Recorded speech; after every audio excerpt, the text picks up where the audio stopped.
Hey everyone, it's George from Blockchain DXB and today is the 14th of Feb 2023. Today being the Valentine's Day, unfortunately, there is no love for crypto market as the global cryptocurrency market has gone below the $1 trillion mark. So in today's episode, we're going to go ahead and explain why that thing has happened. SEC has clearly declared its hate for stablecoins and New York Department of State of Financial Services has ordered Paxos to cease minding. Paxos issued BUSD, that is Binance stablecoin. So there's going to be a lot of impact in the future of Binance USD as well. So we'll go ahead and explore that in today's episode. And look guys, the stablecoin volume is looking crazy. Despite the news, the volume of stablecoins is ridiculously pumped up and it is currently showing at 99.89% of the total crypto market 24-hour volume. So there's something definitely going wrong. Unfortunately, I really am not sure what the future of Binance USD would be, because looks like because of Paxos, it's going to have a drastic impact on Binance BUSD. And listen guys, if you've been listening to my Crypto and Coffee Date podcast, since the last few weeks I have been saying that the numbers are definitely not matching, particularly when you look at Binance BNB, because the price is relatively stable, but if you look at the 24-hour trading volume, there is something definitely fishy going on so far as Binance is concerned. And I've been saying this time and over again, by the numbers it looks like someone could be manipulating the price of Binance BNB. But listen guys, I'm hoping that I'm 100% wrong in this. In today's episode, we'll definitely go ahead and explain the drama that is going on between New York State Department of Financial Services and what they are doing for Paxos and what kind of an impact will it have on Binance BNB. And today guys, the CPI numbers are going to be out, which means we would find out what the inflation numbers in United States of America is, and that number will have a drastic impact on the financial sector, particularly for Bitcoin and cryptocurrency as well. And in today's episode guys, I'm going to explain what website to look at in order to get information regarding inflation numbers.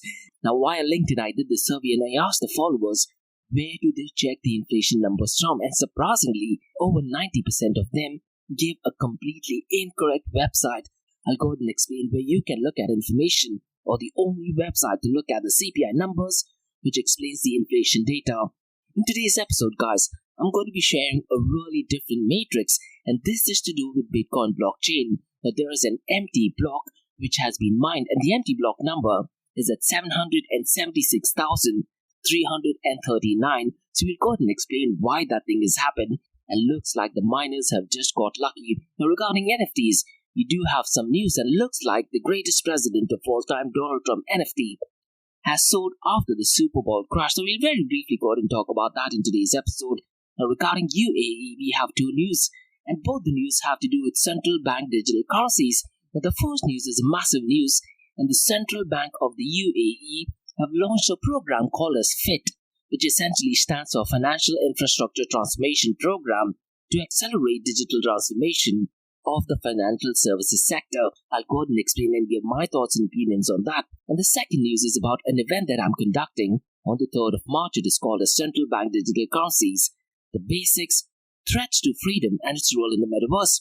I'll go ahead and explain what is it that you might expect at the session. Look guys, this session is completely free of cost, but what I'd really urge you to do is attend it, because I will go ahead and explain the difference between Bitcoin and central bank digital currencies, and our central bank digital currencies a threat to freedom. And I'm also going to be sharing a few thoughts and opinions on how central bank digital currencies could be a good thing as well. So quite a lot to cover in today's episode. So let's get started today's episode.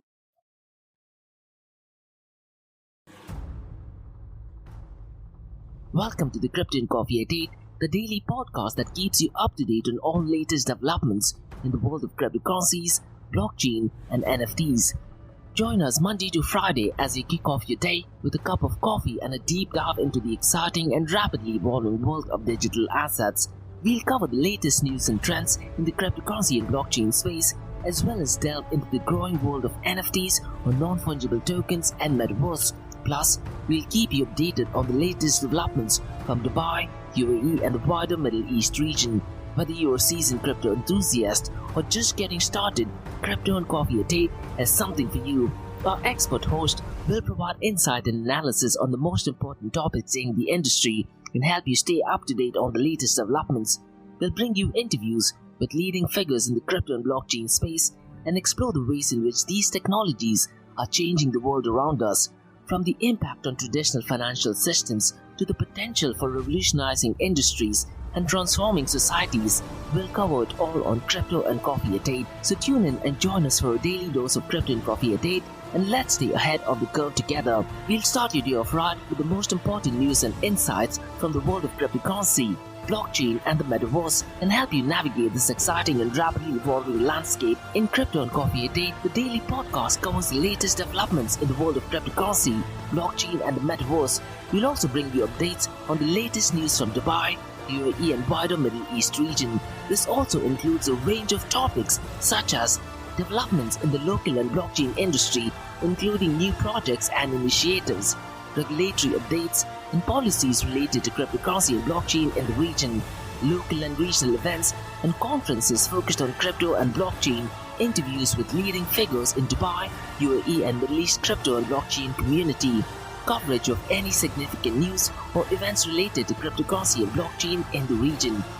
By covering these local and regional developments, in addition to the wider world of cryptocurrency and blockchain, Crypto and Coffee at 8 aims to provide a comprehensive overview of the industry and its impact on the Dubai, UAE and Middle East region. Now before we kickstart today's episode, I have an important message, so check this out. Firstly guys, Startup OI is global one tech platform for tech. It offers global high-paying tech jobs with flexibility in working time and location, global free tech events and tech networks to connect with global like-minded engineers. A brilliant platform to listen to the tech experts in Metaverse and to grab their insights. Now listen, all you have to do is download the app Startup OI.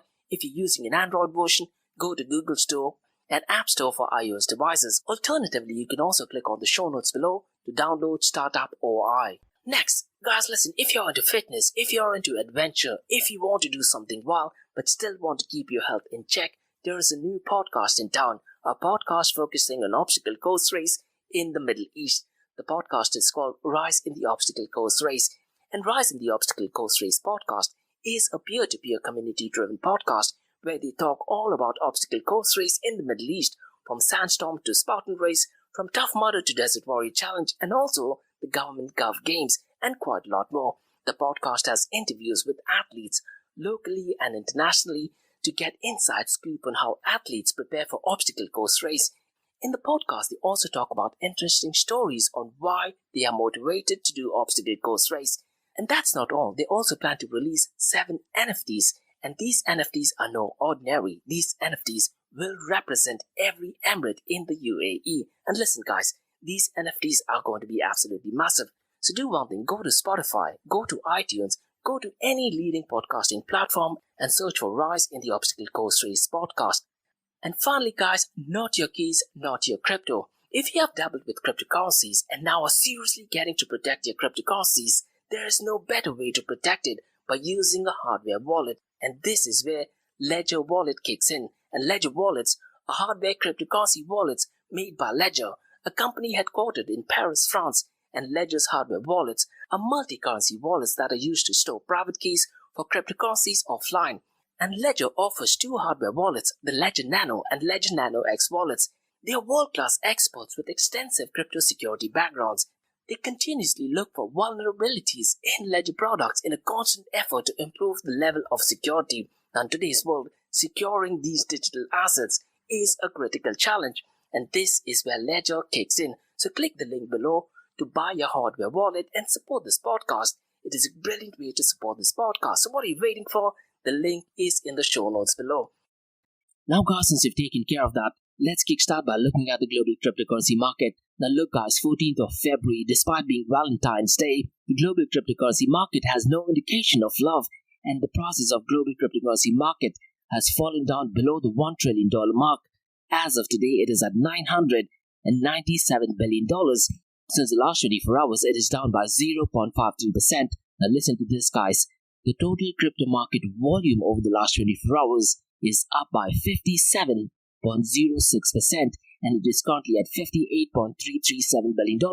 Now this just means that there is a lot of selling going on, and this is because of the unfortunate news of Paxos, which I'll be covering in today's episode. Now let's look at the volume of DeFi, that is currently at $5.80 billion. The total value locked is $46.62 billion. Lido's dominance is at 16.57% at $7.73 billion. Now, in an idealistic world, what should have happened is that the volume of DeFi should have pumped up. Unfortunately, that is not the case. Surprisingly, the volume of stablecoins has gone to the roof, so I'll go ahead and explain that as well, why that is. Now, so far as DeFi is concerned, it accounts for 9.95% of the total crypto market 24-hour volume. And so far as total value locked is concerned, MakerDAO has $6.98 billion locked, followed by Curve Finance at $4.74 billion, Aave at $4.43 billion, and Convex Finance at $4 billion. The volume of stablecoin, guys, despite the news of Paxos, has gone up to $58.88 billion. Now, surprisingly, when I was looking at the information via CoinMarketCap, it showed that the volume of stablecoins is over 100% of the total crypto market 24-hour volume. Now, this absolutely cannot happen because you're looking at the volume of Bitcoin, Ethereum, and all other things as well. So, having the volume of stablecoins is statistically not possible by over 100%. But nonetheless, if you look at the volume as of today, it is at staggering 99.83% of the total crypto market 24-hour volume. And this is absolutely terrible because out of the $58.88 billion, Tether USDT accounts for $24.41 billion, Circle USDC is at $2.47 billion, and Binance USD at $6.51 billion. Now remember, guys, in September, there was a massive drama going on between Binance USD and Circle USDC. So what Binance essentially did, they tried to mix all the Circle USDC and convert it into Binance USD. Now I wouldn't be surprised if Circle USDC is the one planning to push Binance out of the picture. Looks like the stablecoin issuers are competing against themselves. Now unfortunately, CC did actually tweet that in the next coming years and probably in the next following years, the future of Binance USD does not look pretty good, and it is possible that the market cap will go down. Now let's look at the market share, 24-hour trading volume and dominance between Bitcoin and Ethereum. Now Bitcoin's market cap has gone down and it is currently at $417 billion. Ethereum is currently at $182 billion. The 24-hour trading volume of Bitcoin is $23.14 billion, whereas Ethereum is at $9.19 billion. If you look at the dominance between Bitcoin and Ethereum, Bitcoin's dominance is at 41.84%. Ethereum's dominance is at 18.20%. Now in today's episode, guys, I'm going to be discussing the market cap of smart contracting platform and privacy coins. Yesterday we looked at NFT, and most likely tomorrow, guys, I'll look at Matrix, which discusses decentralized apps. Now, so far as the smart contract platform is concerned, Ethereum's market cap is at $182 billion, followed by Binance BNB at $45.97 billion. It's going to be really interesting to see the market cap of Binance, let's say 3 months from now. As of now, Cardano is at number 3rd at $12.35 billion. I wouldn't be surprised, guys, in the next 3 months or so, Cardano does pick up volume and is at number 2nd. Now let's look at the market cap of privacy coins. Monero's market cap is pumped up and it is currently at $2.84 billion, followed by Zcash at $547 million and Decred at $326 million. Now unfortunately, regarding privacy coins, Dubai's VARA, that is Virtual Asset Regulatory Authority, they did have clear indications that the future of privacy coins is definitely not looking good in Dubai, UAE and MENA region. Now let's look at the king of all kings, that is Bitcoin. Bitcoin is currently at $21,622 since the last 24 hours. It is down by 0.76%. Since the last 7 days, it is down by 5.52%. Ethereum is currently at $1,487. Since the last 24 hours, it is down by 1.45%. Since the last 7 days, it is down by 9.06%. Now listen, guys, once the Ethereum Shanghai upgrade date kicks in, I wouldn't be surprised to see some drastic movement in the price of Ethereum. And I'm also going to be keeping an active track on the 24-hour trading volume of Ethereum as well. Now Binance Coin has gone down and it is currently at $290. Since the last 24 hours, it is down by 7.80%. Since the last 7 days, it is down by 11.23%. And look, guys, the global cryptocurrency market has once again gone down below the $1 trillion mark. Now, what's going to happen later on today is that the CPI numbers or the Consumer Price Index will be out. Now, this will be out at 8:30 a.m. Eastern Time. Now, if you're a trader, you definitely need to keep a track when Jerome Powell goes live and what explanation does he give regarding the inflation numbers. Now, the only website to check the inflation number is the Bureau of Labor Statistics. So what I'd really recommend you to do is go to the Bureau of Labor Statistics website, probably at 8:30 a.m. and read through the chart. It does provide very concise and detailed information. It breaks down the inflation for different sectors such as oil, fuel, gas prices, housing, travel, transport, and quite a lot of other. Look guys, I do have this feeling that the inflation numbers might be relatively low, but in the month of March, there is a very high possibility that the inflation numbers might pick up, and this could have a drastic impact on the price of Bitcoin and cryptocurrencies. So guys, today at 8:30 a.m. Eastern Standard Time, the inflation numbers will be out, and I'm pretty much sure it's going to have some moment on the price of Bitcoin and other cryptocurrencies. The biggest news that is going on in the cryptocurrency world is the hatred towards stable coins, and New York State Department of Financial Services has ordered Paxos to cease minting Paxos issued Binance USD as a result of several unresolved issues related to Paxos' oversight of its relationship with Binance, and this is in regard to Paxos issued Binance USD. And as you know guys, Paxos Trust Company is a limited purpose trust company regulated by New York State Department of Financial Services, and the Department of Financial Services has ordered Paxos to stop minting Paxos issued Binance USD, also known as Binance USD, due to some unresolved issues related to Paxos' oversights of its relationship with Binance. Now, as a result of this, Paxos has notified its customers of its intention to end its relationship with Binance or Binance USD. However, the DFC or Department of Financial Services is also closely monitoring the situation to ensure that the redemptions are facilitated in an orderly fashion, and the department has ordered Paxos to issue Binance USD on the Ethereum blockchain, but has not authorized Binance Peg BUSD, which is most often issued on Binance BNB chain, and the department requires all stablecoin issued by Department of Financial Services regulated entities to be fully backed by cash or cash equivalent, which are regularly reviewed through third-party attestations and internal and external reviews. The Lugash Tether USDT is notoriously known for having some weird audits. Now, wouldn't be surprised that in the next coming weeks or months, we might see some terrible news regarding Tether USDT as well. So far as Paxos is concerned, what does this mean for Paxos issued Binance USD owners? Well, it's pretty simple. Paxos is required to redeem Paxos issued Binance USD for US dollar at a 1-to-1 exchange rate for customers in good standing, and US residents who own Paxos issued Binance USD can apply to be onboarded as a Paxos customer. But it is very important to note that Paxos is required to conduct due diligence on every new customer.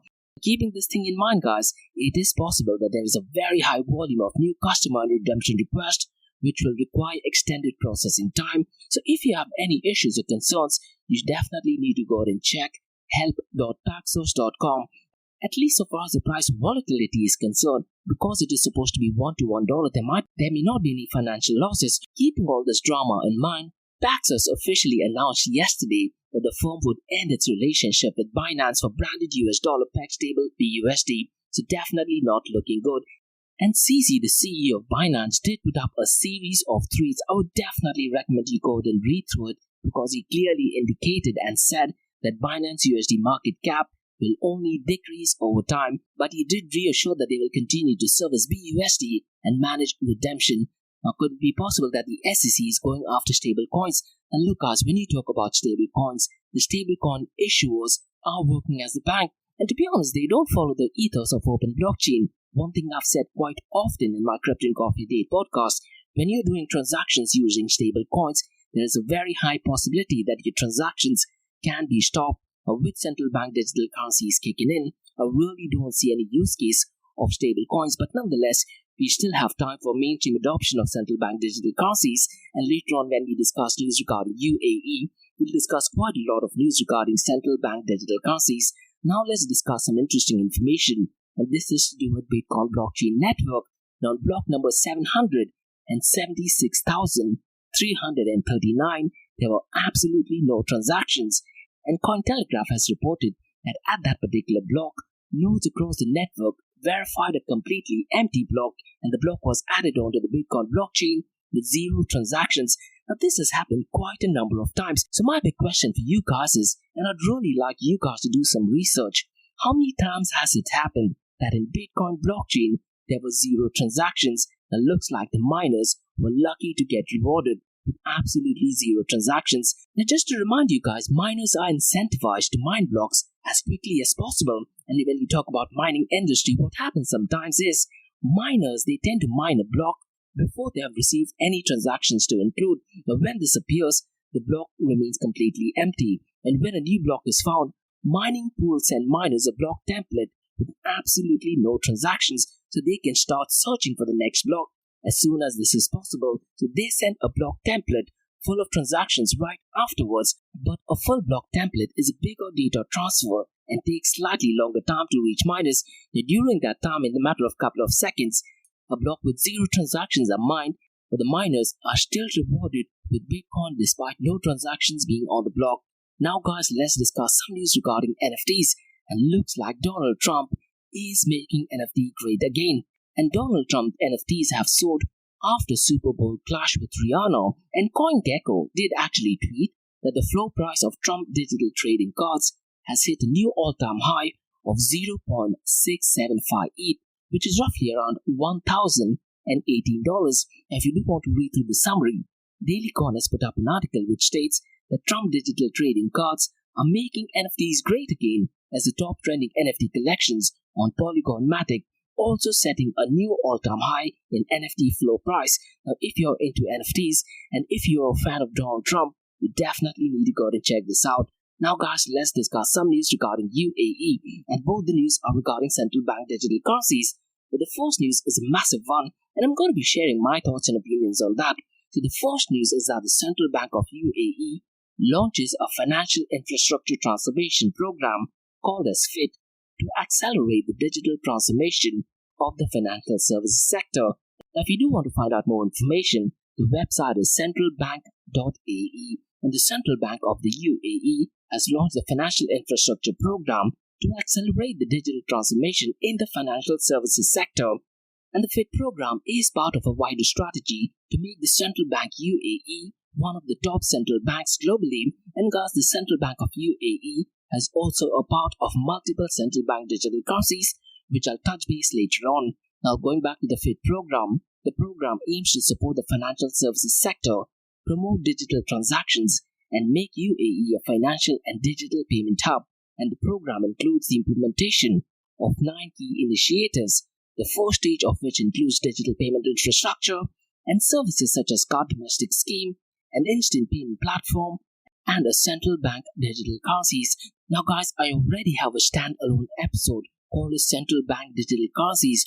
So what I'd really recommend you to do is listen to that episode, because I do cover quite a lot of topics, and I also answer this question that are central bank digital currencies Web 3.0, and I also offer suggestions on how central bank digital currencies all over the world can also offer privacy and quite a lot of other. Now, going back to the news regarding UAE Central Bank, the central bank will adopt advanced supervisory technologies and data management solutions to implement robust supervisory processes and ensure financial stability. And the next stage of the FIT program includes the development of digital infrastructure such as financial cloud, eKYC, and open finance platforms. And the FIT program supports the UAE's vision and the national digital economy strategy, and reinforces the central bank UAE's mission to enhance monetary and financial stability. And the government of the Central Bank of UAE says the FIT program will support the growth of the UAE's financial ecosystem and attract the best talent. And look guys, in the month of May, there is a massive event taking place at Medina Jumeirah called as the Dubai FinTech Summit. Now, if you are in Dubai, you definitely need to check it out, because there are quite a lot of speakers, especially from the finance sector, as well as from the cryptocurrency space, are going to be there. I think it might be the best event of this year in Dubai and UAE. Now, so far as the UAE Central Bank is concerned, they have 9 initiatives, and in the session that I'm going to have on the 3rd of March, I'll go ahead and do more research and I'll try to give out some more information.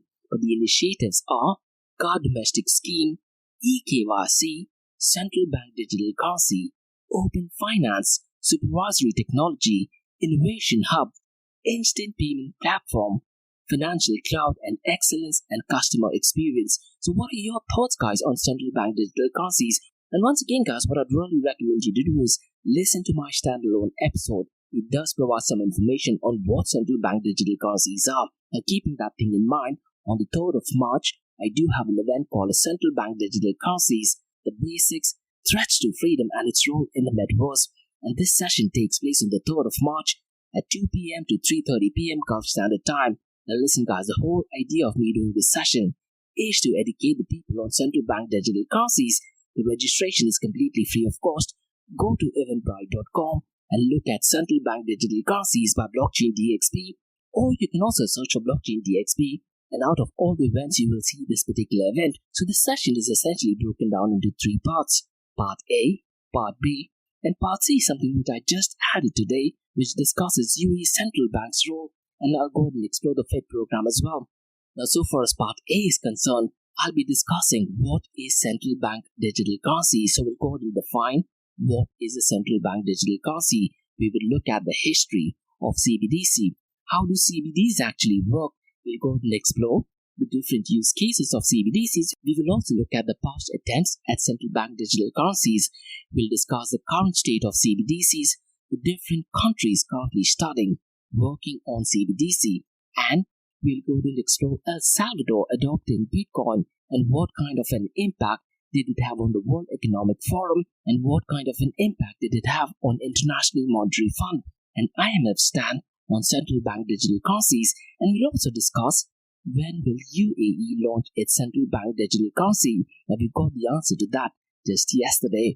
Now in Part B, we will look at central bank digital currencies versus Bitcoin. Now listen, guys, I'm seeing quite a lot of posts on LinkedIn where people are praising central bank digital currencies. Now it's good to praise central bank digital currencies if you truly understand what central bank digital currencies are. You compare that with Bitcoin, you truly understand what Bitcoin are, and then if you do feel that CBDCs are better than Bitcoin, then it's fine. But what I'm noticing is people don't truly understand what CBDCs are, and they are stating that the government is taking a phenomenal step in implementing CBDCs, and this may not necessarily be true. But in that session on the 3rd of March, I'll go ahead and explain the key difference between central bank digital currencies versus Bitcoin. We'll also try to look at central bank digital currencies versus other blockchain protocols, and is it possible for CBDCs to offer smart contracts which currently you can't do in Bitcoin. And we'll also discuss if CBDC is a threat to freedom. We'll also go ahead and explore the political implications of central bank digital currencies, the support and resistance on CBDC. And look, guys, one thing which I often say in my podcast is left-leaning ideologies and politicians are definitely in favor for central bank digital currencies, but they're definitely against Bitcoin, open source, and freedom of speech.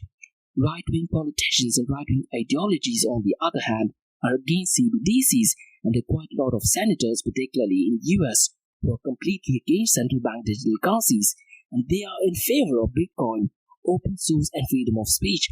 So we'll go ahead and explore the support and resistance to CBDCs from a political point of view. And we'll also go ahead and explore China's role in central bank digital currency. And look, guys, if you want to be a step ahead, Richard Turing on LinkedIn, he often provides constant updates on China's role in central bank digital currency, and he has a brilliant book as well, so definitely follow him on LinkedIn. And in that episode on the 3rd of March, we'll also look at the different types of CBDCs, that is wholesale CBDC, retail CBDC, and multiple CBDC, and UAE is already part of a multiple CBDC, so we'll go ahead and explore the use case and how it works. And India last year did have a trial on wholesale CBDC. So in the session on the 3rd of March, I'll go ahead and explain the pros and cons of wholesale CBDCs, retail CBDCs, multiple CBDCs, and quite a lot more. And later on in the session, I'll also discuss central bank digital currencies' role in the metaverse. And look, guys, I'm a massive advocate of Bitcoin, cryptocurrencies, and blockchain, but unfortunately, I don't think they have the right mix with metaverse. And is it possible that central bank digital currencies do offer a much better form of payment and medium of exchange in the metaverse? So we'll go ahead and explore that as well. And in Part C, which I just mentioned earlier, I'll go ahead and explore UAE central bank's role, and I'll go in depth in explaining what the Fed program is. If you do have any points or suggestions, please drop me an email to info@blockchaindxb.com, And if you do want to sign up for this event, guys, the session is completely free of cost. Go to eventbrite.com and search for Blockchain DXB. So those were the news, guys, today from Crypto and Coffee Date for Blockchain DXB. In case if you have any feedback or suggestions, please drop me an email to info@blockchaindxb.com, and also check out my website www.blockchaindxb.com, and also check out my website area2071.com that talks everything about Metaverse. And if you like listening to this podcast, please click on the follow button, give it a 5-star rating, and share the word across. Now for the next few minutes is going to be an Ask Me Anything series that you listeners can ask any questions regarding Bitcoin, blockchain, beyond blockchain, cryptocurrencies, NFTs, DeFi, and Metaverse. So let's kick start with the Ask Me Anything series.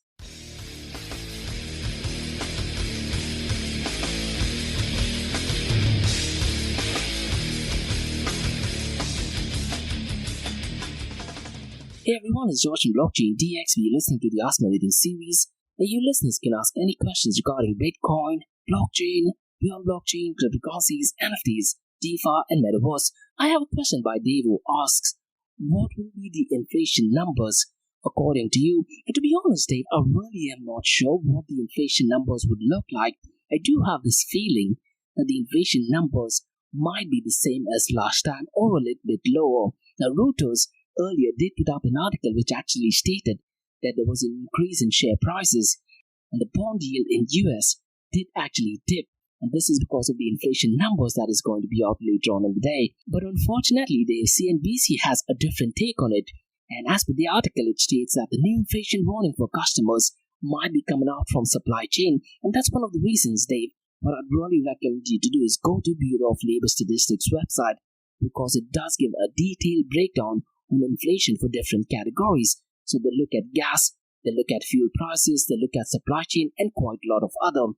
Then what happens is they compile everything, then you have the overall inflation numbers. And so far as supply chain management is concerned, based on the article on CNBC, Dave, it did actually state that it is possible that the supply chain industry is negatively impacted and the possibility of inflation numbers could be high. Now, all these things being said, there is a very high possibility that the moment the inflation numbers are out, there might be some drastic movement, particularly in the price of Bitcoin and cryptocurrencies.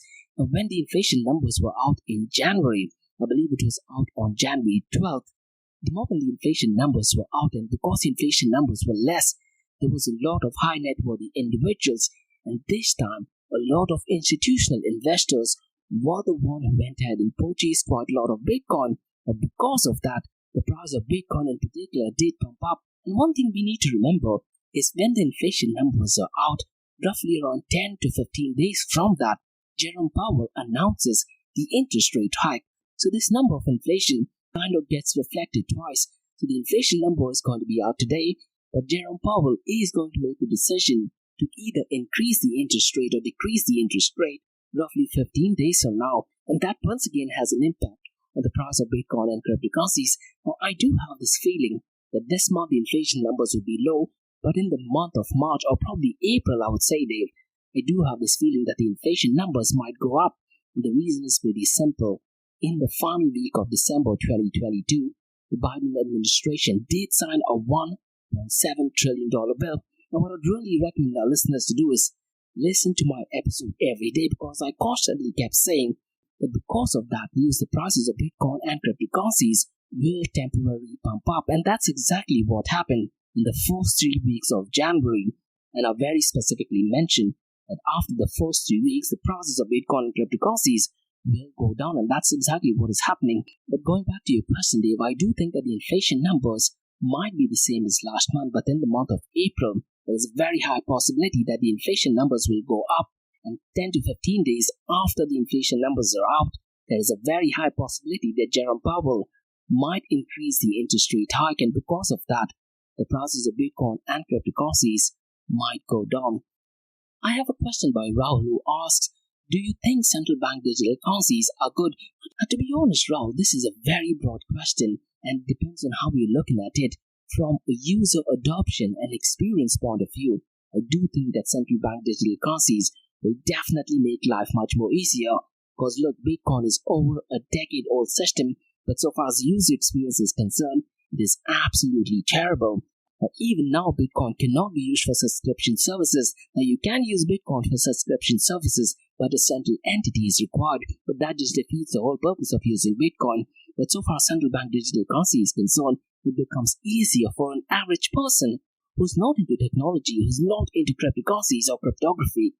It becomes easier for them to transition into a digital form of money. So there are pros and there are cons as well.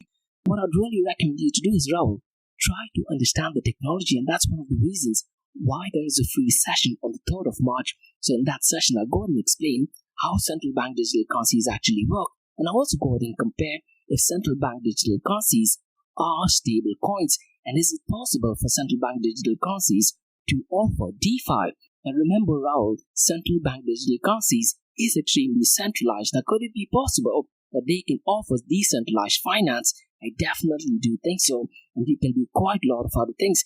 Now, what I'd really recommend you to do is, Rahul, Richard Turing has, if not one of the best videos with Bankless, where he goes and explains everything about central bank digital currencies, but he only talks about CBDCs from China's point of view, and he makes a comparison on how tiny Bitcoin and cryptocurrencies are in comparison to China's digital yuan. And in that episode, he goes and explains how the Chinese government did actually have partnership with WeChat, with Alipay, and quite a lot of other. And that's how they got a lot of users to actually use the Chinese digital yuan or the central bank digital currencies. So definitely go check that thing out. Once you understand what CBDCs are, then I would recommend you to do is compare it with Bitcoin and then make your own decision. So those were the questions, guys, from the Ask Me Anything series from 14th of February. In case if you guys have any feedback or suggestions, please drop me an email to info@blockchaindxb.com, and also check out my website www.blockchaindxb.com, and also check out my other website area2071.com that talks everything about metaverse. And if you like listening to this podcast, please click on the follow button, give it a 5-star rating, and share the word across. And remember, guys, Monday to Thursdays, 8 a.m. to 8:30 a.m. we have Crypto and Coffee at 8, where we cover top news and information pertaining to Bitcoin, blockchain, beyond blockchain, cryptocurrencies, NFTs, DeFi, and metaverse. And how the series of episodes in the Crypto and Coffee at 8 works is, we usually cover some top news and information pertaining to the price of cryptocurrencies, some major breaking news, occasionally short and sweet news as well, news that has an impact in the cryptocurrency world. The other two news and information is related to Dubai, UAE, and Middle East in the world of Bitcoin, blockchain, beyond blockchain, cryptocurrencies, NFTs, DeFi, and metaverse. And what you're listening to right now is the Ask Me Anything series, where you listeners can ask any questions regarding Bitcoin, blockchain, beyond blockchain, cryptocurrencies, NFTs, DeFi, and metaverse. Thanks so much for listening, guys, and have a nice one. Bye-bye.